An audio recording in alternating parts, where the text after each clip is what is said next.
नमस्कार, बहुत स्वागत। मैं हूं आपके साथ ऋतु ज्ञानवानी। आप देख रहे हैं न्यूज़ 18 का डिजिटल प्लेटफॉर्म। क्या किसी ने कभी सोचा था कि पंजाब के लुधियाना में एक छोटे से गांव सानेवाल के किसान परिवार में जन्म लेने वाला लड़का एक दिन बॉलीवुड का स्टार बन जाएगा और 5 दशकों तक हिंदी सिनेमा में उसके नाम का डंका बजेगा। आज हम बात कर रहे हैं अपने ज़माने में बॉलीवुड के सबसे हैंडसम हीरो धर्मेंद्र के, जो इतना हैंडसम माना जाता था, जिसकी खूबसूरती की चर्चा बॉलीवुड से लेकर हॉलीवुड तक होती थी, जो करोड़ों हिंदुस्तानियों का चहीता था, जिसे भारत ने दिल से प्यार दिया और बना दिया हिंदी सिनेमा का ही मैन। आधी सदी से ज़्यादा के अपने करियर में धर्मेंद्र कम से कम 2 पीढ़ियों के चहेते स्टार रहे। उनकी जिंदा दिली ही थी जो गठीले और रौबदार पर्सनालिटी के बावजूद उन्हें रोमानियत के रोल में भी फिट कर देती थी, जबकि दूसरे भारी भरकम पहलवान नुमा एक्टर्स पर ये इमेज ओढ़ी हुई दिखने लगती थी। विनोद खन्ना और फिरोज खान के साथ रोमानियत फपती थी, लेकिन इन दोनों पर कॉमेडी वाली भूमिकाएं उस तरह नहीं फपती थी जैसे धर्मेंद्र पर। धर्मेंद्र का परिवार खेती किसानी से जुड़ा था। उनके पिता स्कूल में हेडमास्टर थे, लेकिन किस्मत को कुछ और ही मंजूर था। 14 साल की उम्र में ही धर्म सिंह देओल को फिल्मों का शौक था। वो घर से छिप छिप कर फिल्में देखने जाया करते थे। धर्मेंद्र के बचपन का नाम धर्म था। पढ़ाई पूरी करने के बाद धर्मेंद्र को रेलवे में क्लर्क की नौकरी मिल गई थी, लेकिन उनका मन नौकरी में नहीं था और एक दिन वो अपने सपनों के साथ माया नगरी मुंबई चले गए। फिल्मी बैकग्राउंड नहीं होने के कारण शुरुआती दिनों में उन्हें काफ़ी दिक्कतें हुई, संघर्ष करना पड़ा। काफ़ी मशक्क़त के बाद जब काम नहीं मिला तो वो निराश होकर वापस अपने गांव लौटने वाले थे। उसी समय अभिनेता मनोज कुमार ने उनकी मदद की और फिल्मों में काम दिलाया। फिर क्या था, शुरुआती दौर में भले ही कुछ ज़्यादा कामयाबी ना मिली, लेकिन 70 के दशक तक धर्मेंद्र बॉलीवुड के सुपरस्टार बन चुके थे। 70 और 80 के दशक में धर्मेंद्र ने हिंदी सिनेमा में अपनी कामयाबी के ऐसे झंडे गाड़े कि वो अपने वक्त के सबसे महंगी फीस लेने वाले एक्टर बन गए। साल 1973 में उन्होंने 8 हिट फिल्में दी थी। इतना ही नहीं, बल्कि साल 1987 में धर्मेंद्र ने अपना ही रिकॉर्ड तोड़ा और एक ही साल में लगातार 9 हिट फिल्में दी।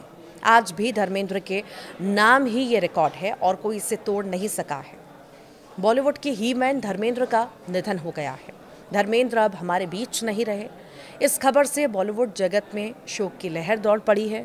89 साल के थे, पिछले कई दिनों से बीमार चल रहे थे। हाल ही में उन्हें मुंबई ब्रीच कैंडी अस्पताल में भर्ती कराया गया था, जहां उनका इलाज चल रहा था। उनकी हालत क्रिटिकल लगातार बनी हुई थी। कई दिनों तक भर्ती रहने के बाद धर्मेंद्र को हॉस्पिटल से डिस्चार्ज भी कर दिया गया था 12 तारीख को, लेकिन उनकी तबीयत क्रिटिकल बनी हुई थी। धर्मेंद्र अगले महीने 8 दिसंबर को अपना 90वां जन्मदिन मनाने वाले थे और उनके ठीक ठाक घर लौट आने के बाद खबर थी कि उनका पूरा परिवार एक साथ धर्मेंद्र का 90वां जन्मदिन बड़े ही धूमधाम से मनाने वाला है। अभी इसी महीने जब धर्मेंद्र हॉस्पिटल में एडमिट थे तो उस समय उनकी झूठी मौत की खबर भी फैल गई थी, जिससे उनका पूरा परिवार काफ़ी गुस्से में नजर आया था। हेमा मालिनी से लेकर ईशा देओल, सनी देओल, सब ने अपना गुस्सा जाहिर भी किया था, लेकिन होनी को कौन टाल सकता है। 89 साल के इस दिग्गज अभिनेता ने जब दुनिया को अलविदा किया तो मानो पूरा देश गमगीन हो गया। धर्मेंद्र के निधन से पूरा बॉलीवुड हिल गया है। हिंदी सिनेमा के ही मैन के नहीं रहने की खबर ने उनके करोड़ों फैंस को निराश कर दिया है। धर्मेंद्र के निधन की खबर सुनते ही पूरा बॉलीवुड उनके पार्थिव देह के आखिरी दर्शन को उमड़ पड़ा। उनसे सबसे उनके अच्छे दोस्त हिंदी सिनेमा के महानायक अमिताभ बच्चन हो, जितेंद्र हो, सलमान खान हो, शाहरुख खान हो, ऐसा कोई कलाकार नहीं जो दुख की इस घड़ी में देओल परिवार के साथ नजर न आया हो। धर्मेंद्र बॉलीवुड के एक इकलौते ऐसे अभिनेता हैं जिनके दोनों बेटे सनी देओल और बॉबी देओल हिंदी सिनेमा के सुपरस्टार हैं। धर्मेंद्र ने करीब 5 दशकों तक बॉलीवुड पर राज किया। उन्होंने अपने करियर की शुरुआत 1960 के दशक की फिल्म दिल भी तेरा हम भी तेरे से की थी।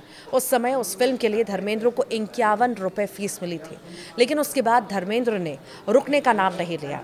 उन्होंने शोले से लेकर धर्मवीर, मेरा गांव मेरा देश, सीता गीता जैसी 300 से भी ज़्यादा फिल्मों में काम किया।